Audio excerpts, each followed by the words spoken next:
Hello, আসসালামু আলাইকুম। তো আমাদের এখানে একটা প্রশ্ন দেখেন আছে যে বাংলাদেশের রেলওয়েতে এই প্রশ্নটা আসছিল আমাদের চাকরির পরীক্ষায়। তো এই প্রশ্নটা দেখেন, সুয়েজ খাল কোন দুটি সাগরকে যুক্ত করেছে? তো আমার একটা খুব রিকোয়েস্ট হলো যে আমি যখন ইউটিউবে ভিডিও দিই তো আপনারা একটু কমেন্টস করবেন, একটু গল্প করবেন, তাহলে দেখা যাবে যে পরবর্তীতে ভিডিও দেওয়ার আগ্রহ জাগবে আর কি। তো এই জন্যে আপনারা যদি একটু মোটামুটি ভিডিওতে কমেন্টস করেন তাহলে দেখা যাবে যে খুব ভালো লাগছে।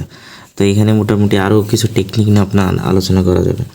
তো দেখেন, এখানে এটা মনে রাখার ক্ষেত্রে একটা সহজ আমাদের টেকনিক মনে রাখলে হবে। জাস্ট আপনি মনে রাখবেন লোভ যুক্ত করার ক্ষেত্রে যে সুয়েজ খাল, এখানে লোভ, তো লতে দেখেন আমরা লোহিত সাগর চিন্তা করতে পারি, আর ভতে আমরা ভূমধ্য সাগর চিন্তা করতে পারি। তো এইটা মনে রাখলে মোটামুটি দেখবেন যে এটা আমাদের খুব সহজে মনে থাকবে, এই যে সুয়েজ খাল কোন দুটি সাগরকে যুক্ত করেছে।